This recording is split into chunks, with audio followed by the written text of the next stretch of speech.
الحمدللہ رب العالمین والصلاة والسلام علی سید المرسلین اما بعد فاعوذ باللہ من الشیطان الرجیم بسم اللہ الرحمن الرحیم الصلاة والسلام علیک یا رسول اللہ الصلاة والسلام علیک یا حبیب اللہ الصلاة والسلام علیک یا نبی اللہ وعلی آلک واصحابک یا نور اللہ۔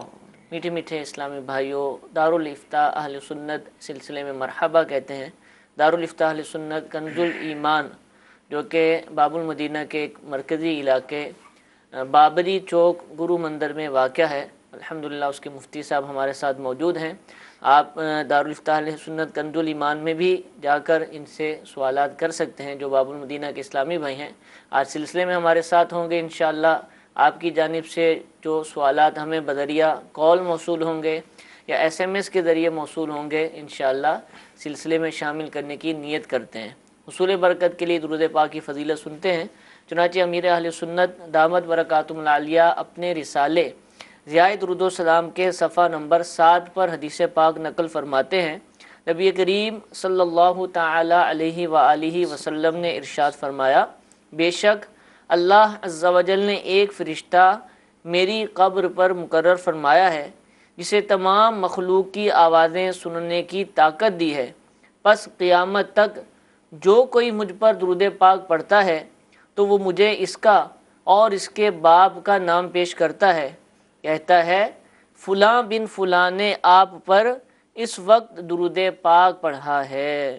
صلو علی الحبیب صلی اللہ تعالی علی محمد صلی اللہ تعالی علیہ وآلہ وسلم۔ پہلی کال سلسلے میں شامل کرتے ہیں، جی چلائیے۔ میرا سوال ہے کہ قبر مبارک کے درمیان سے پیلو کا درخت نکلا ہوا ہے اور قبر ٹوٹ پھوٹ کا شکار ہے۔ میرا دارالفتاح سے سوال ہے کہ اس وقت میں کیا کرنا چاہیے؟ جی حضور۔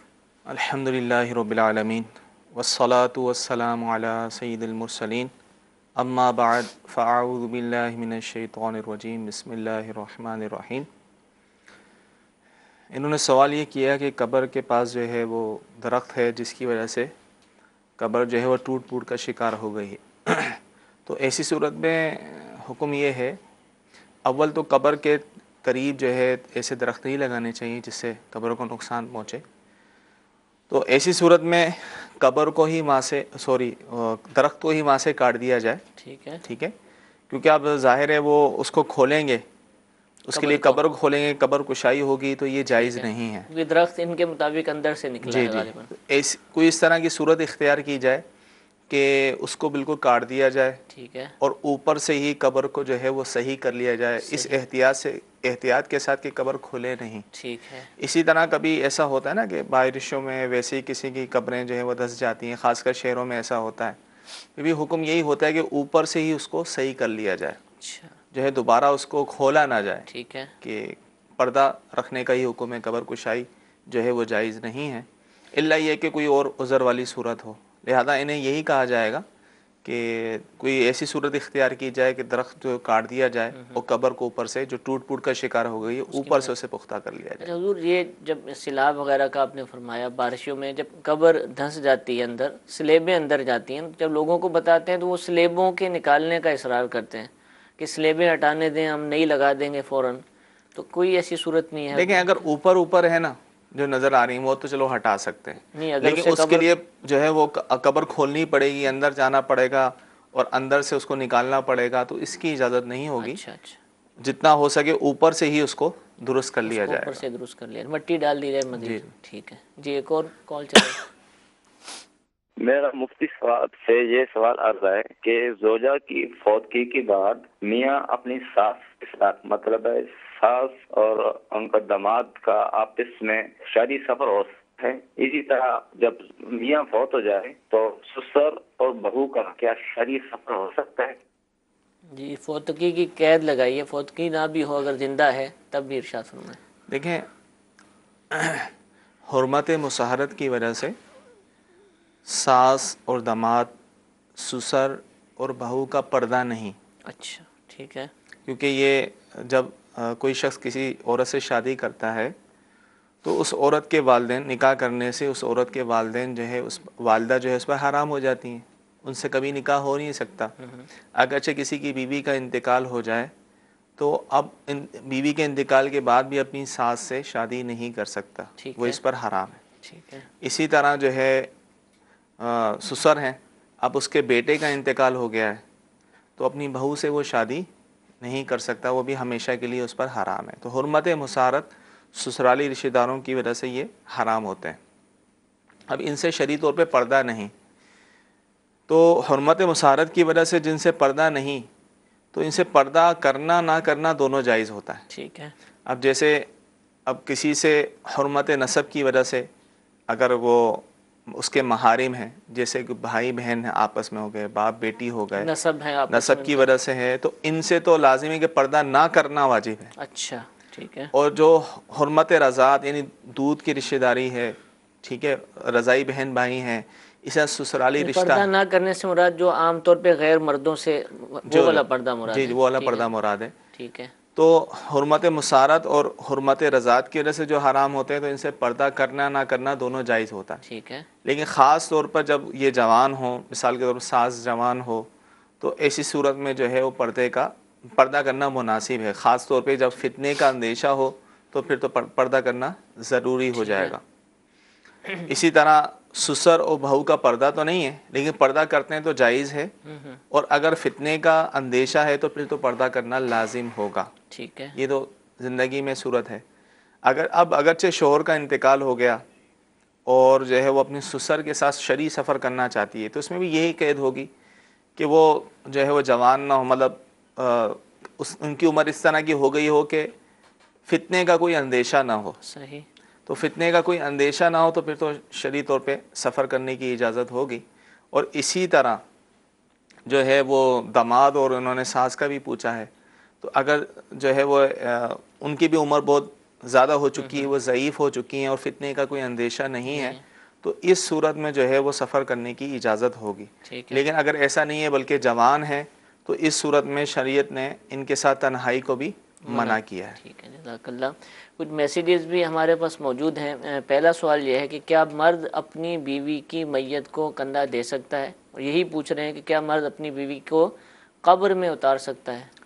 دیکھیں، یہ بہت بڑی غلط فہمی لوگوں میں پائی جاتی ہے کہ کسی عورت کا انتقال ہو جائے تو کہتے ہیں کہ بھئی مرد اسے دیکھ نہیں سکتا، اسے کندھا نہیں دے سکتا۔ جب شوہر کے علاوہ دیگر افراد اسے کندھا دے رہے ہیں تو شوہر کو کیوں ممانعت ہوگی؟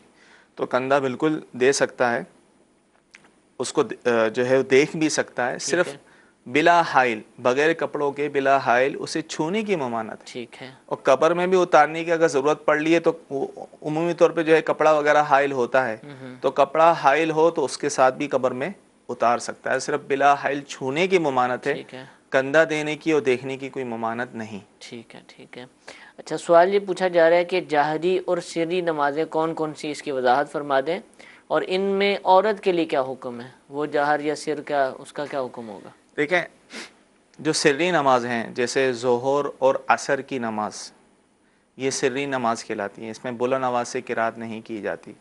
تو اس میں جو چاہے امام جماعت کے ساتھ کوئی نماز پڑھ رہا ہو یا تنہا نماز پڑھ رہا ہو، مرد ہو یا عورت ہو، سب کے لیے سر واجب ہے۔ آہستہ آواز، آہستہ آہستہ سے مراد اتنی کہ کم سے کم اتنی آواز تو ہونا ضروری ہے کہ اگر شور و گل وغیرہ نہیں ہو رہا تو اس کے کانوں تک وہ آواز پہنچ سکے، ٹھیک ہے، اتنی آواز تو ضروری ہے۔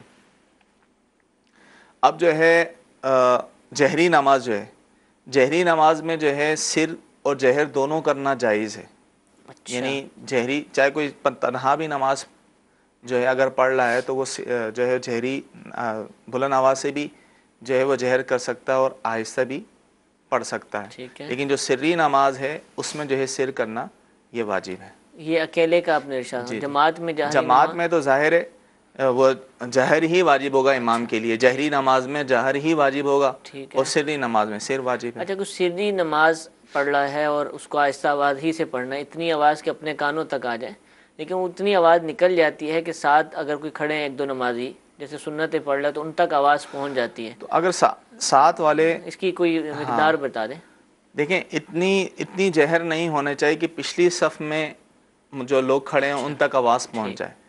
اگر آس پاس جو کھڑے ہوئے ہیں جی جی. برابر میں دائیں بائیں کھڑے ہیں ان تک اگر آواز پہنچ رہی ہے تو اس کو ہم جہری نہیں کہیں گے. جیسے آج کل مساجد میں سردیوں کا موسم ہے، پنکھے بھی آف ہیں اور سناٹا سا ہوتا ہے، دروازے بھی بند ہوتے ہیں، جی بالکل خاموشی ہوتی ہے، اور ایسے میں اگر کوئی ہلکی آواز سے بھی پڑھتا ہے تو اس صورت میں اگر دائیں بائیں کو بھی آواز جاری ہے ٹھیک ہے. تو اس صورت میں اس کو یہ نہیں کہا جائے گا کہ وہ جہر سے پڑھ رہا ہے. ٹھیک ہے. جہر کی تعریف یہی کہ پچھلی صف میں جو اچھا. مقتدی ہیں کم از کم 3 مقتدیوں تک ان کی آواز پہنچ جائے. ٹھیک ہے ٹھیک ہے، جزاک اللہ. جی ایک اور کال کی طرف بڑھتے ہیں، چلائیے.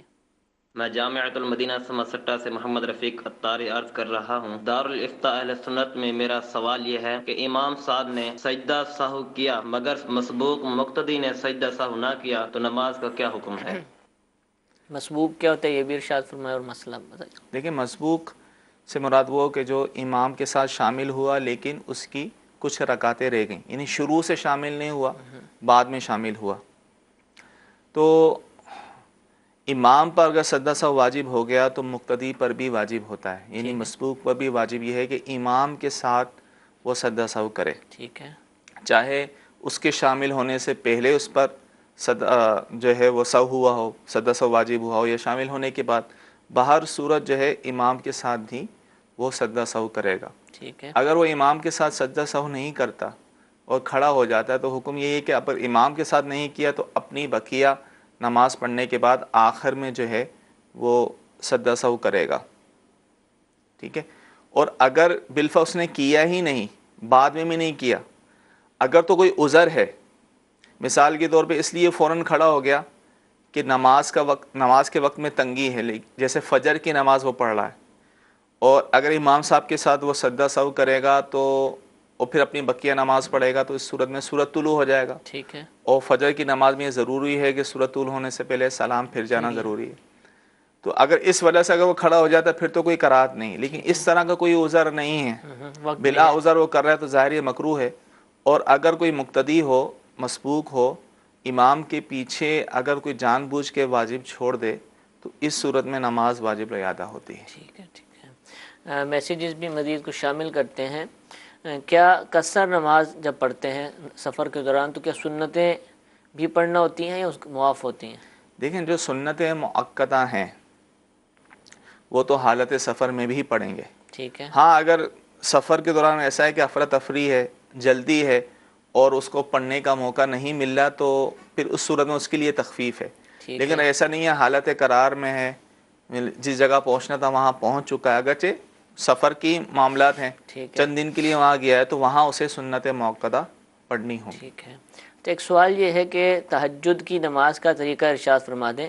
ساتھ ہی میں یہ پوچھنا چاہوں گا تاکہ زیادہ سے زیادہ لوگ اس سے فائدہ اٹھا سکیں کہ کوئی آسان طریقہ بتا دیں کہ جو رات کو دیر سے نہیں اٹھ سکتا وہ بھی تہجد کی نماز پڑھ لے اور اس کو ثواب مل جائے. تو کوئی ایسا طریقہ بھی ارشاد فرما دیں اور کیسے پڑھی جائے؟ تہجد کی نماز کے لیے اول تو عشاء کی نماز کے بعد، عشاء کے فرض پڑھنے کے بعد ٹھیک ہے جو ہے وہ سونا ضروری ہے. ٹھیک ہے. اب عشاء کے نماز کے بعد کوئی سو گیا، اب سونے سے مراد یہ نہیں ہے کہ پوری نیند وہ کرے، باقاعدہ سوئے 5-6 گھنٹے 7 گھنٹے، جیسے آج کل بڑی راتیں ہیں سردیوں کی.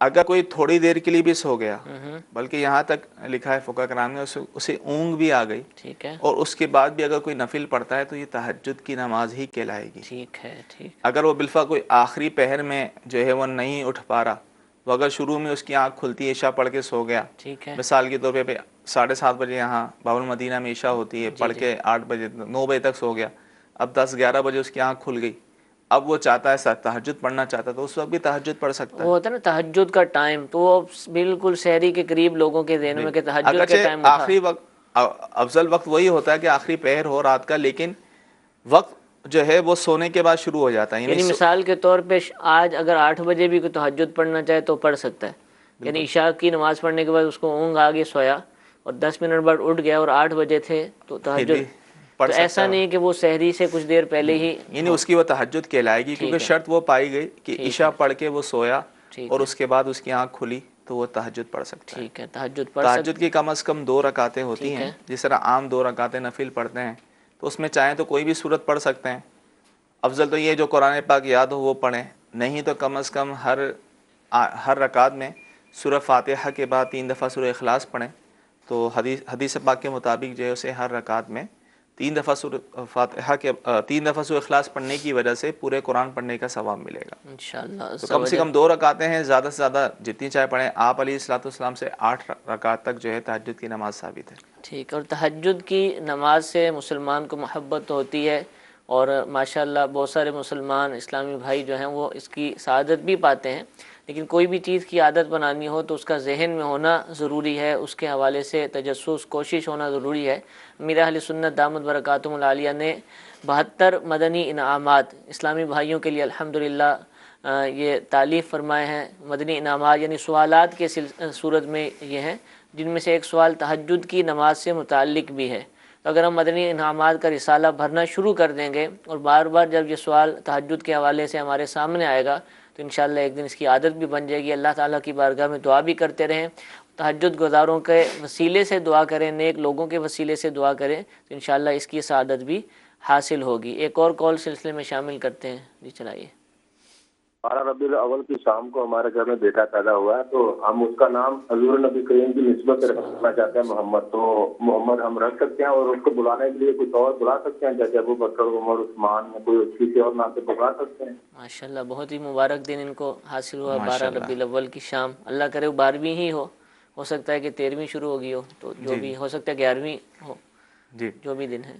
خیر جو بھی ہے، نام یہ جو کہہ رہے ہیں کہ محمد رکھ سکتے ہیں، بالکل رکھ سکتے ہیں. ٹھیک ہے. باقاعدہ احادیث میں تو اس کی بڑی فضیلت آئی ہے کہ بیٹے کا نام محمد یا احمد رکھنے کی. تو نام بالکل رکھیں. اب چاہے 12 ربیع اول کو پیدا نہ بھی ہوا، کسی اور دن بھی ہوا، تو نام محمد یا احمد تو ہونا چاہیے. فضیلت کی نیت کر لیں، فضیلت کی نیت کر کے حدیث پر عمل کرنے کی نیت کر لیں. اور انہوں نے کہا کہ پکارنے کے لیے جو چاہے رکھ لیں، عثمان رکھ لیں، ابو بکر رکھ لیں، رضا رکھ لیں، میلاد رضا رکھ لیں. جی جی درست ہے. یہ بھی یہ اس دن کی برکت حاصل کرنے کے لیے، نسبت حاصل کرنے کے لیے محمد میلاد رضا بھی نام رکھا جا سکتا ہے. اللہ تعالیٰ آپ کے مدنی منع کو عاشق رسول بنائے، ان کی نسلوں کا عاشق رسول بنائے، اور اس دن کی برکتیں ان کی نسلوں کو بھی عطا فرمائے. ایک اور کال چلائیے. ہم پہ زکوٰۃ 20,000 بنتی ہے نا، جو شرعی اصولوں کے تحت ہے. جو میری بیگم تھی اس کے سونے پہ، جب ہماری شادی ہوئی میں نے سونا اس کے نام کر دیا تو اس پہ زکوٰۃ بن رہی ہے. اب میری بیگم کے پاس 10,000 تک کے پیسے ہیں، تو کیا میں 10,000 اپنی طرف سے اس کو دے سکتا ہوں کہ وہ زکوٰۃ ادا کرے؟ جی. اب انہوں نے سوال کیا کہ ان کی بیوی پر زکوٰۃ بنتی ہے، جو ان کے پاس سونا ہے، ان کی زوجہ کے پاس 20,000 روپے انہوں نے کہا زکوٰۃ بنتی ہے، لیکن ان کے پاس جو ہے 10,000 روپے ہیں بھی ہیں. ٹھیک. 10,000 ہیں. اب وہ یہ چاہ رہے ہیں کہ اپنی زوجہ کو 10,000 دے دوں مزید تاکہ وہ 20,000 روپے زکوٰۃ ادا کر لیں. تو اس میں کوئی حرج نہیں، چاہے تو ان کو دے دیں، وہ اپنی طرف سے کر لیں، یا ان کی اجازت سے ان کی طرف سے یہ خود بھی کر سکتے ہیں. اس طرح جو ہے زکوٰۃ ادا ہو جائے گی. ٹھیک ہے. اچھا یہ شاید ایسا تو نہیں سمجھ رہے کہ صرف سونے پر زکوٰۃ ہے، تو یہ 10,000 ہیں ان کے پاس، وہ بھی زکوٰۃ کے مالیت میں شامل بالکل ایسے ہی کہ سونا اور جتنا ان کے پاس سونا اس کی مالیت اور جو کیش رقم ہے ان کو ملا کر، اس کے علاوہ چاندی وغیرہ بھی ہے، اور کوئی پرائز بونڈ وغیرہ کمیٹیاں ڈالی ہیں وغیرہ، اس طرح جتنا بھی مال ہے تو ان سب کو جمع کر کے اب ٹوٹل میں سے ٹوٹل زکوٰۃ 20,000 ہی بنتی ہے. ٹھیک ہے. تو ٹھیک ہے 20,000، اب 10,000 ان کے پاس ہیں اور 10,000 یہ دینا چاہ رہے ہیں، تو اس طرح بھی زکوٰۃ ادا ہو جائے گی. بہرحال جتنی بھی بنتی ہیں یہ حصہ ملا سکتے ہیں. جی ملا سکتے ہیں. جی ایک اور کال چلائیے. میرا سوال یہ ہے جو قضاء نمازیں ہیں وہ بیٹھ کے پڑھ سکتے ہیں یا نہیں؟ جی حضرت یہ بھی ایک مسکنسپشن ہے کہ قضاء نمازیں، جیسے کئی لوگ قضاء کرتے ہیں تو عشاء کے نوافل پڑھے بیٹھ کر، اس کے بعد قضاء بھی بیٹھ کر ہی پڑھ رہے ہوتے ہیں، تو کیا ایسا ہے اس میں رخصت؟ فرض، وتر اور سنت فجر، ان میں تو قیام جو ہے یہ تو فرض ہے، یہ تو بیٹھ کے نہیں پڑھ سکتے. اب ظاہر جو قضا نمازیں ہوتی ہیں وہ فرضوں وتر کی ہی ہوتی ہے قضا، تو ان کو بلا عذر جو ہے بیٹھ کے نہیں پڑھ سکتے. ٹھیک ہے. جن میں قیام فرض ہے، جی جس کے لیے بھی قیام فرض ہے وہ قیام کو کرے گا. جی ایک اور کال چلائیے. سوال یہ ہے کہ لوہے والی اینک یا گھڑی پہن کے نماز پڑھ سکتے ہیں؟ جی لوہے کے فریم کا شاید پوچھ رہے ہیں کہ اس کی چشمہ یا گھڑی پہن کر نماز پڑھنا. دیکھیں اس طرح چشمہ اور گھڑی پہن کے نماز پڑھنا جائز ہے. ٹھیک ہے. لیکن بہتر یہ ہے کہ اس کو اتار لیا جائے، خاص کر جو گھڑی وغیرہ ہوتی ہے چین والی گھڑی، تو اس میں ہے علماء کا اختلاف، تو بچنا بہتر ہے. ٹھیک ہے. لیکن اگر شرعی طور پہ اس کو پہن کے بھی اگر کوئی نماز پڑھتا ہے تو نماز اس کی ہو جائے گی. ٹھیک ہے. نماز کی رکعتیں اگر کوئی بھول جاتا ہے، اس کی تعداد بھول جاتا ہے، تو اب کیا کریں؟ اس صورت میں حکم یہ ہے کہ جو اگر اکثر ایسا معاملہ ہوتا ہے تو ظن غالب پر عمل کرے. ٹھیک ہے. جس طرف زیادہ ذہن جاتا ہے اس طرف عمل کرے، اور اگر جو ہے معاملہ اس طرح ہے کہ کچھ سمجھ نہیں آ رہا ہوتا تو کم کی طرف آئے. ٹھیک ہے. اب مثال کے طور پہ جو ہے اس نے 4 رکعت والی نماز پڑھنی ہے، اسے شک پڑ گیا تیسری ہے یا چوتھی ہے، کچھ سمجھ نہیں آ رہا. اگر تو زیادہ ذہن جس طرف جا رہا ہے اس پر عمل کرے. ٹھیک ہے. اگر معاملہ 50-50 ہے، شک والا ہے کہ تیسری ہے یا چوتھی ہے، تو اس کو پھر تیسری تصور کرے، تیسری تصور کر کے اس کو مکمل کر کے بیٹھ جائے. ٹھیک ہے. بیٹھ جائے کیونکہ اس لیے ہو سکتا ہے وہ چوتھی ہو اور قاعدہ آخرہ فرض ہے، اس پہ بیٹھ جائے، پھر التحیات پڑھ کر پھر کھڑا ہو جائے، پھر 1 رکعت اور پڑھ کے پھر بیٹھ جائے اور آخر میں سجدہ سہو کر لے، اس کی نماز ہو جائے گی. اچھا، سوال یہ پوچھا جا رہا ہے کہ کیا سنتوں کی بھی قضا ہے؟ اگر کسی نماز قضا کی تو سنتیں بھی چھوڑے گا؟ سنتوں کی قضا نہیں ہے، صرف فرضوں کی قضا ہے، فرض کرے فرضوں گا کی اور وتر کی قضا ہے. ٹھیک ہے جی، ایک اور کال چلائیے. نماز کے دوران آنکھیں بند کر کے خانہ کعبہ شریف یا مقام ابراہیم کا تصور کیا جا سکتا ہے؟ جی حضور. دیکھیں، نماز کے دوران تو بہتر تو یہ ہے کہ آنکھیں بند نہ کی جائیں، کہ مکروہ ہے. ہاں، اگر آنکھیں کھلی رکھنے میں خشوع خضوع اس کو حاصل نہیں ہوتا تو اس صورت میں جو ہے وہ آنکھیں بند کرتا ہے کہ خشوع خضوع اس کو حاصل ہو، توجہ اس کی قائم ہو توجہ جائے. رہے، خشوع خضوع رہے. تو اس صورت میں اگر وہ جو ہے آنکھیں بند کر کے نماز پڑھتا ہے تو بلا کراہت جائز ہے، یعنی کوئی کراہت نہیں، بلکہ افضل ہے کہ آنکھیں بند کرنے میں جو ہے وہ.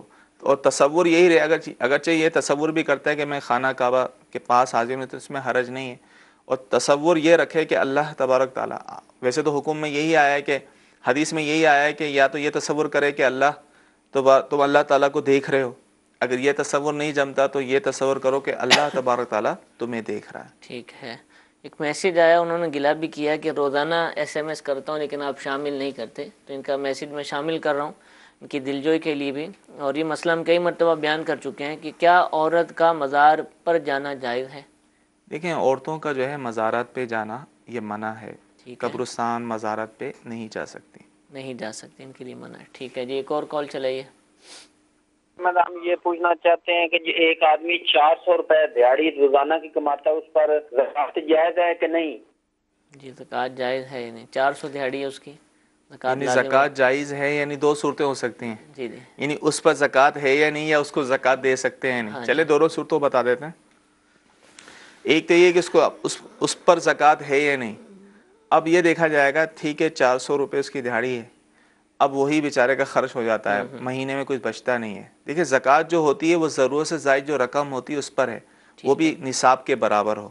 اگر وہ اس میں سے بچاتا رہتا ہے اور پھر یہ ایک وقت ایسا آتا ہے کہ 52.5 تولہ چاندی کے برابر اس کا نصاب پہنچ جاتا ہے، یہ رقم ضرورت سے زائد اس کے پاس آ جاتی ہے، اب وہ ہو گیا صاحب نصاب. ٹھیک ہے. اب سال گزرنے پر جو ہے اس پر زکوٰۃ ہوگی اگر نصاب کے برابر رہے.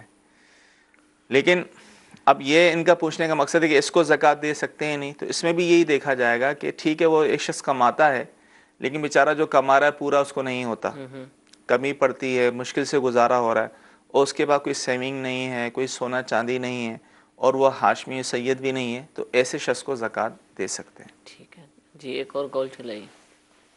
گلزار احمد چشتی اطاری. میرا مفتی صاحب کی بارگاہ میں یہ سوال عرض ہے کہ اگر کوئی جان بوجھ کر نہیں، غلطی سے کوئی گاڑی والا کسی مسجد کا نقصان کر دیتا ہے، مثلا کوئی تار بندھی ہوئی تھی میزار کے ساتھ، اپنا مینار کے ساتھ تار اٹک جاتی ہے اس کی گاڑی کے ساتھ، تو کیا وہ نقصان بھرے گا؟ اگر اس کمیٹی میں سے ایک بندہ اس کو معاف کر دیتا ہے، آپ جاؤ کوئی مسئلہ نہیں، تو باقی بندے بعد میں کہتے ہیں کہ آپ کو ایسا نہیں کرنا چاہیے تھا، گاڑی والے سے پیسے لینے چاہیے تھے، تو ایسے میں معاف کرنے والے پہ کیا اپنا شرعی مسئلہ آئے گا؟ ارشاد فرما دیجیے.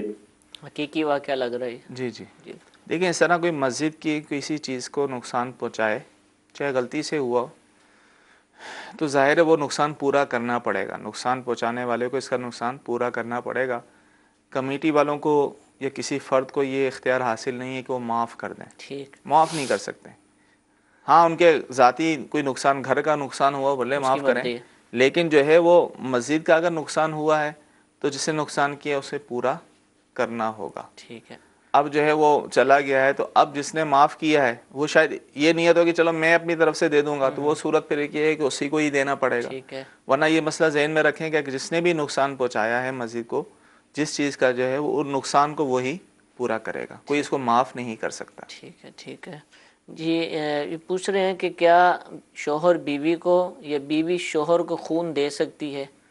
ضرورت ہے خون کی؟ دیکھیں خون کی ضرورت ہو تو دے سکتے ہیں شوہر بیوی، بیوی شوہر کو، اس میں کوئی حرج نہیں ہے. اچھا کوئی حرج نہیں، ٹھیک ہے. نکاح پہ کوئی فرق نہیں نکاح پڑے پر گا. بھی کوئی فرق، اصل شاید یہی پوچھنا چاہ رہے ہوں گے.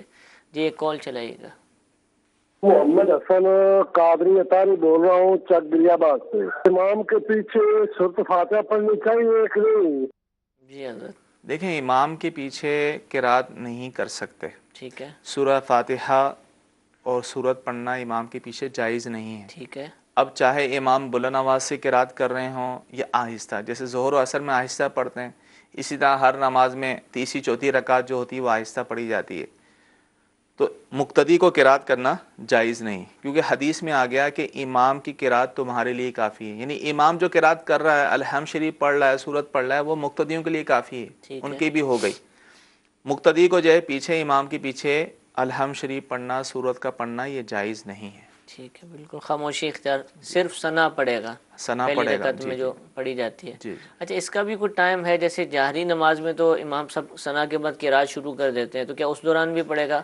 اور سری نماز جس میں پتہ نہیں کہ امام صاحب کہاں پہنچے ہیں، دونوں کا حکم ارشاد. جہری نماز میں اگر امام نے جہر شروع کر دیا تو اب تو ثنا نہیں پڑے گا. ٹھیک ہے. ٹھیک ہے، امام کے قرات شروع کرنے سے پہلے پڑھ سکتا ہے. اچھا پڑھ رہا تھا تو جہاں پہنچا پڑھ رہا تھا اور امام نے بلند آواز سے قرات شروع کر دی، اب روک دے گا. ٹھیک ہے. اسی طرح امام صاحب رکوع میں ہیں، ٹھیک ہے، اور اسے یہ پتہ ہے کہ میں ثنا پڑھ کے رکوع میں امام کے ساتھ شامل ہو جاؤں گا، تو وہ ثنا پڑھ کے شامل ہو. اس کے علاوہ وہ اگر سری نماز میں امام کے ساتھ شامل ہوا ہے یا تیسری چوتھی رکعت میں شامل ہوا ہے، اس میں امام تو بلند آواز سے جو قرات نہیں کرتے، چاہے کتنی ہی دیر ہو جائے تو یہ ثنا پڑھ سکتا ہے، اس کو پڑھنی چاہیے. جی ایک اور کال چلائیے. میں ہند کے صوبہ مہاراشٹر کے سلور سے نظام رضوی بول رہا ہوں. میرا دارالفتہ اہل سنت میں سوال ہے کہ کیا مصافحہ کرتے وقت آنکھوں میں آنکھیں ڈالنا ضروری ہے؟ ہمارے یہاں کچھ لوگ کہتے ہیں کہ مصافحہ کرتے وقت آنکھوں میں آنکھیں ڈالنا ضروری ہے. جواب عنایت فرمائیے، جزاک اللہ خیر. آمین. دیکھیں شرعی طور پہ کوئی ضروری نہیں ہے آنکھوں میں آنکھیں ڈالنا، بلکہ بہتر صورت یہ ہے کہ نگاہیں نیچی ہونی چاہیے. ٹھیک ہے، نظریں جھکا کر ملا جائے. ٹھیک ہے. جی ایک اور کال چلائیے. میں اعجاز احمد ڈیرہ مرجم علی سے بات کر رہا ہوں. میرے مفتی صاحب سے سوال ہے، اگر دعائے قنوت یاد نہ ہو تو وتر میں کیا پڑھیں؟ جی دیکھیں دعائے قنوت، یہ جو دعا ہے اللہم انا نستعینک، یہ اگر یاد نہیں ہے کسی کو تو کوشش کرے یہ دعا یاد کرنے کی، کہ خاص یہ دعا پڑھنا سنت ہے اور کوئی بھی دعا پڑھنا جو ہے وہ واجب ہے. اب یہ دعا اسے نہیں آ رہی تو اب وہ چاہے تو یہ والی دعائے معصورہ پڑھ لے، ربنا آتنا فی الدنیا حسنۃ وفی الآخرۃ حسنۃ وقنا عذاب النار، یا 3 دفعہ یہ کہہ لے اللہم اغفر لی اللہم اغفر لی، یا 3 دفعہ یہ کہہ دے یا ربی یا ربی یا ربی. ان میں سے کوئی بھی پڑھے گا تو اس طرح اس کی وہ دعا جو واجب ہے وہ ادا ہو جائے گا. ورنہ جو اصل دعا ہے اس کو یاد کرنے کی کوشش کریں. وہ آسان ہے، مشکل نہیں ہے. کیونکہ عموماً ہم ساری زندگی ہی سنتے رہتے ہیں، تو اگر اس کو یاد کرنا چاہیں گے تو انشاءاللہ وہ یاد بھی ہو جائے گی. اور جن کو یاد ہے انہوں نے یاد کی ہے تو یاد ہوئی ہے، تو آپ بھی کوشش کریں گے تو انشاءاللہ آپ کو بھی یاد ہو جائے گی. سوال بڑا دلچسپ ہے کہ اگر کوئی ہماری مدد کرتا ہے، یعنی ہمیں کوئی دیتا ہے، روپیہ پیسہ دیتا ہے، غربت ہے، کیا اب میں اس پیسے سے خود بھی صدقہ ادا کر سکتا ہوں؟ دیکھیں کسی نے اگر ان کو دے دیا جی جی تو ظاہر ان کی ملکیت ہو گیا. ٹھیک ہے. اب وہ چاہیں ان میں سے خود صدقہ و خیرات کرنا چاہتے ہیں تو بالکل کر سکتے ہیں. ٹھیک ہے، اس میں کوئی حرج نہیں. ایسا نہیں کہ وہ اب خود ہی استعمال کریں. ٹھیک ہے. جی ایک اور کال چلائیے. جی میرا آپ سے سوال یہ ہے کہ اگر کوئی آدمی اپنے ریسٹورینٹ پہ شراب نہیں بیچتا تو کیا سور کا گوشت بیچ سکتا ہے؟ دیکھیں سور کا گوشت بھی بیچنا حرام ہے. ٹھیک ہے. تو لہذا نہ سور کا گوشت بیچ سکتے ہیں نہ شراب بیچ سکتے ہیں، دونوں بیچنا جائز نہیں. یہ کال غالباً پاکستان سے باہر کسی ملک کی لگ رہی ہے. جی تو وہاں عمومی طور پہ ہوتا ہے جیسے کفار جی جی جو ہے وہ استعمال کرتے ہیں یہ گوشت، تو اس کی شرعی طور پہ اجازت نہیں. بالکل نہیں بیچے. ہاں اسی جگہ کام بھی نہیں کر سکتا کہ اگر اس کو بالفرض اس طرح گوشت کی ڈلیوری وغیرہ یا پکانے کا سلسلہ کرنا پڑتا ہو تو اس کی شرعی طور پہ اجازت نہیں. اچھا ان کی بنی ہوئی مصنوعات خاص گوشت یا خاص شراب تو نہیں، لیکن کسی شے میں ملے ہوئے ہیں اور وہ اگر وہاں سیل ہو رہی ہے وہ بھی جائز نہیں. وہ بھی جائز نہیں. اس کو بالکل یہ دونوں چیزیں کسی طرح جز کے طور پر یا واضح طور پر نہیں ہونی چاہیے. وہ الگ بات ہے، جیسے الکوہل کے استعمال کی بعض صورتوں میں اجازت ہے، جیسے ادویات وغیرہ میں میڈیسن میں استعمال ہوتی ہیں جیسے قلیل مقدار میں، تو جیسے پرفیوم میں ہے وہ چیز الگ ہے۔ اس کے علاوہ شراب کے طور پہ عمومی طور پہ جو ہوتی ہے مختلف قسم کی، ہے تو نہیں استعمال کر، ٹھیک ہے، وہ اس کو بیچنا بھی جائز نہیں ہے، استعمال تو اس کا حرام ہے ہی۔ جی ایک اور کال چلائیے۔ میرا سوال یہ ہے کہ 2 طلاق کے بعد رجوع کر سکتے ہیں شوہر اپنی بیوی سے؟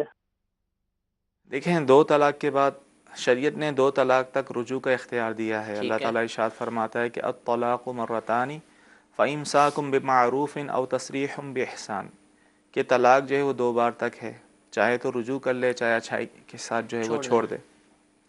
تو اب 2 طلاقیں اس نے دی ہیں تو رجوع کر سکتا ہے۔ اب رجوع کا طریقہ، اگر تو اس نے لفظ طلاق کے ساتھ طلاق دی ہے، ٹھیک ہے، تو رجوع کرنے کا جو سنت اور مسنون طریقہ یہ ہے کہ گواہوں کی موجودگی میں اپنی عورت سے یہ کہہ دے کہ میں نے تجھ سے رجوع کیا۔ یہ سنت طریقہ ہے، سنت طریقہ ہے، میں نے تجھ سے رجوع کیا، تجھے اپنے نکاح میں لیا، اس طرح کے الفاظ کہہ دے، رجوع ہو جائے گا۔ یا یوں کہہ دے کہ میں نے اپنی بیوی سے، اگر وہ سامنے نہیں بھی ہے تب بھی چل جائے گا، سامنے نہیں پھر بھی ہو جائے گا، لیکن اس کو اطلاع کرتے کہ میں نے رجوع کر لیا۔ لیکن اگر ایسا نہیں کرتا، کسی اور طریقے سے کرتا ہے، گواہ کو سامنے نہیں کرتا، یا فعلی طور پہ جو ہے رجوع کرتا ہے، رجوع پھر بھی ہو جائے گا اگرچہ خلاف سنت۔ ٹھیک ہے، تو اگر تو لفظ طلاق کے ساتھ جو ہے اس نے طلاق دی ہے تو پھر تو اس طرح رجوع کا طریقہ ہے کہ عدت کے اندر عورت کے جو عدت ہے 3 حیض کے اندر اس سے رجوع کر سکتا ہے۔ اگر بالفرض 2 طلاق کے بعد بھی یہ لوگ جدا ہو جاتے ہیں اور کسی طریقے سے زمانی فعلی کسی طریقے سے رجوع نہیں کرتے،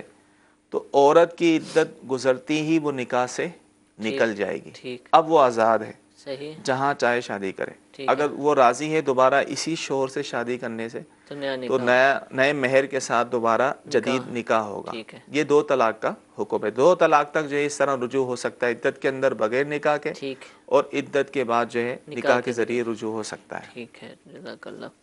لیکن یہ ذہن میں رکھیں کہ رجوع کرنے سے وہ طلاقیں ختم نہیں ہو جائیں گی۔ ٹھیک ہے، عمومی طور پہ لوگ 1 یا 2 طلاق کو طلاق مانتے ہی نہیں ہیں۔ ٹھیک ہے، وہ کہتے ہیں کہ طلاق نہیں ہوئی، مراد یہ ہوتی ہے کہ 3 طلاقیں نہیں ہوئی، لیکن یہ رجوع کرنے سے ختم نہیں ہوگی۔ اب 2 طلاقیں دے کے رجوع کر لیا، کوئی خدا نہ خاصہ اس نے بعد میں کچھ عرصے بعد پھر 1 طلاق دے دی، تو وہ 2 ملا کر یہ 3 طلاقیں ہو جائیں گی اور وہ اس پر حرام ہو جائے گی۔ تو وہ اپنی جگہ برقرار رہے گی اور اس سے جو ہے 1 طلاق کا اختیار باقی رہے گا، یعنی 2 طلاق کے بعد رجوع کرتا ہے، رجوع کے بعد اسے جو ہے 1 طلاق کا اختیار باقی رہے گا۔ زندگی میں کبھی بھی اس کو 1 طلاق دے دے گا تو 3 طلاقیں واقع ہو جائیں گی۔ اچھا، رجوع کرنا ہے، اس کو احساس ہوا کہ میں نے غلطی کی ہے، ابھی گواہ بھی نہیں، عورت بھی نہیں، اور تنہائی میں ہے، تو کہہ سکتا ہے کہ میں اپنی بیوی سے رجوع کرتا ہوں، یوں ہو جائے گا؟ اپنی بیوی سے کو یہ پہنچا دے، یہ بات کہ میں نے پہنچانا ضروری ہے، جی اس کو جو ہے پہنچا دے کہ میں نے تجھ سے رجوع کیا، یا ظاہر بیوی سے اب تو رابطہ بھی ممکن ہے، ٹیلی فون کے ذریعے سے بھی اگر وہ کہہ دیتا ہے تو پھر بھی رجوع ہو جائے گا۔ ٹھیک ہے، ٹھیک ہے جی، ایک اور کال چلائیے۔ میرا سوال یہ ہے کہ آپ غیر محرم عورت کو کندھا دے سکتا ہے جنازے میں؟ جی، شروع میں غیر محرم عورت کا پوچھا۔ جی بالکل، عورت کو کندھا دے سکتے ہیں، چاہے محرم ہو یا غیر محرم، اس میں کوئی مسئلہ نہیں۔ ٹھیک ہے، اسی طرح ایک میسج آیا ہوا ہے کہ ایک ضعیف عورت ہے، اس کا کوئی محرم نہیں ہے، تو کیا وہ کسی اور شخص کے ساتھ عمرے پر جا سکتی ہے یا پھر بلا محرم جا سکتی؟ بلا محرم تو جانے نہیں دیا جائے گا، لیکن کسی اور شخص کو اپنے ساتھ محرم بنا کے لے جائے، یہ جائز نہیں ہے۔ اچھا، کیونکہ عورت جو ہے بغیر محرم کے سفر نہیں کر سکتی۔ ٹھیک ہے، اب چاہے وہ کتنی بڑھیا ہو جائے، کتنی عمر ہو جائے، بغیر محرم کے شرعی سفر کرنا جو ہے اس کے لیے جائز نہیں ہے۔ ٹھیک ہے جی، ایک اور کال چلائیے۔ جمعۃ المبارک کے بعد جو فرضوں کے بعد کتنی رکعتیں ہم کو پڑھنی چاہیے؟ فرض کے بعد کتنی رکعت پڑھنی چاہیے؟ فرضوں کے بعد جو ہے وہ 4 رکعت سنتیں پڑھی جائیں، ٹھیک ہے، پھر 2 رکعت سنت، پھر 2 رکعت نفل۔ ٹھیک ہے، یہ ترتیب قائم رکھی جائے اور یہ ساری رکعت پڑھی جائیں۔ جی، ایک اور کال چلائیے۔ پرائز بانڈ کا انعام نکلتا ہے، اور یہ پرائز بانڈ کا انعام جائز ہے یا نہیں جائز؟ جی، پرائز بانڈ کے حوالے سے میرے پاس میسیج بھی آئے ہوئے تھے، آپ کال بھی چل چکی ہے، اس کے حوالے سے ارشاد فرمائیں کہ پرائز بانڈ جو پاکستان میں رائج ہیں، گورنمنٹ ہمیں اس پر انعام دیتی ہے، تو اس پر جو انعام ملتا ہے وہ جائز ہے یا ناجائز؟ اس بارے میں جو ہے وہ کئی دفعہ وضاحت کی جا چکی ہے کہ پرائز بانڈ جائز ہے، اس کے حرام ہونے کی کوئی وجہ نہیں، اور اس سے نکلنے والا انعام بھی حلال ہے۔ ہاں، اب جو ایک جدید پرائز بانڈ آیا ہے 40,000 والا پاکستان میں، پریمیم، ٹھیک ہے، جس کو کہتے ہیں، جس میں ہر 6 مہینے بعد نفع مل رہا ہے، تو وہ ناجائز ہے. اس کے علاوہ جو بھی پرائز بانڈ ہیں یہ جائز ہیں اور اس سے نکلنے والا انعام بھی حلال ہے. ٹھیک ہے. اچھا، میسج کے ذریعے یہ سوال یہ پوچھا جا رہا ہے کہ ایک شخص ایسا ہے کہ جو سارا دن شراب پیتا رہتا ہے وقتاً فوقتاً، تو کیا اب اس پر نماز پڑھنا جائز ہے یا نہیں؟ شراب کا عادی ہے، شراب کا عادی ہے اور سارا دن شراب پیتا ہی رہتا ہے وقتاً فوقتاً، تو کیا نماز پڑھ سکتا ہے وہ؟ دیکھیں نماز تو وہ پڑھے گا، ہاں ظاہر ہے اس پر لازم ہے کہ توبہ کرے اس سے نماز تو معاف نہیں ہو جائے گی. ہاں جب تک نشہ ہے، حالت نشے میں تو نہیں پڑھ سکتا نماز. نشہ جب اس کا اتر گیا تو پھر وہ نماز پڑھے گا. لیکن اس کو چاہیے کہ شراب سے توبہ کرے، رکے، تاکہ جو اللہ تعالیٰ نے عبادات اس پر لازم کی ہیں ان کو اچھے انداز سے وہ ادا کر سکے، اور اس حرام گناہ سے بھی بچنا چاہیے. اچھا، یہ جو آپ نے پوچھا تھا کہ رجوع کرنے کے حوالے سے، جی تو اس صورت میں رجوع تو ہو جائے گا، ٹھیک ہے، لیکن مکروہ ہوگا. یعنی عورت کو خبر نہیں دی یا گواہ نہیں بنائے، اس نے رجوع کر لیا تو رجوع ہو جائے گا، لیکن مکروہ خلاف سنت ہوگا. ٹھیک ہے، چلے بعد میں اطلاع پہنچا دیں، لیکن اس وقت کہنے سے وہ رجوع ہو جائے گا، معاملہ ختم ہو جائے گا. ٹھیک ہے، جزاک اللہ. میٹھے میٹھے اسلام بھائی، سلسلہ دارالافتاء اہل سنت آپ نے ملاحظہ فرمایا، الحمدللہ کثیر سوالات سلسلے کا حصہ رہے. انشاءاللہ عز و جل پیر کے دن دوبارہ دارالافتاء اہل سنت کے ساتھ حاضر ہوں گے.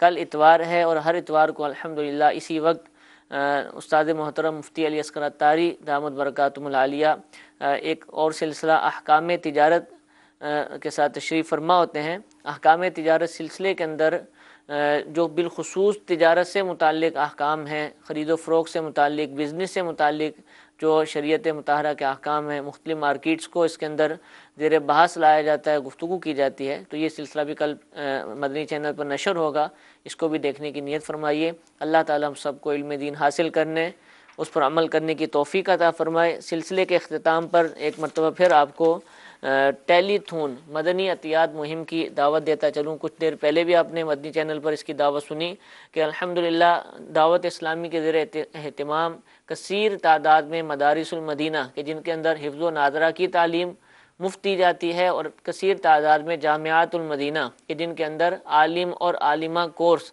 الگ الگ اسلامی بھائیوں اور اسلامی بہنوں کے لیے کروایا جاتا ہے. ان کے جملہ اخراجات کو چلانے کے لیے جو الحمدللہ ٹیلی تھون کا اہتمام کیا جا رہا ہے. 17 دسمبر بروز اتوار دن 2 بجے سے رات 2 بجے تک مدنی چینل پر آپ اس کو دیکھ سکیں گے. فی یونٹ اس حوالے سے 10,000 روپیہ مقرر کیا گیا ہے. تو آپ جس سے ہو سکے پورا یونٹ دے، اس سے کم اگر دینا چاہتے ہیں تو اس سے کم بھی دے سکتے ہیں. چنانچہ ملک اور بیرون ملک دعوت اسلامی کے زیر انتظام چلنے والے مدارس المدینہ و جامعات المدینہ کے جملہ اخراجات کے لیے اپنے مدنی عطیات سے تعاون فرمائیں. خود بھی اس کی نیت فرما لیجئے، اور اپنے جو اعز و اقربا ہیں، دوست احباب ہیں، جو آپ کے کاروباری جو قریب کے لوگ ہیں، ان سے بھی آپ رابطہ کریں. انشاءاللہ آپ کو ثواب حاصل ہوگا. اللہ تعالیٰ ہم سب کو اس کی بھی توفیق عطا فرمائے. آمین بجاہ النبی الامین. صلو علی الحبیب صلی اللہ تعالی علی محمد صلی اللہ علیہ وسلم.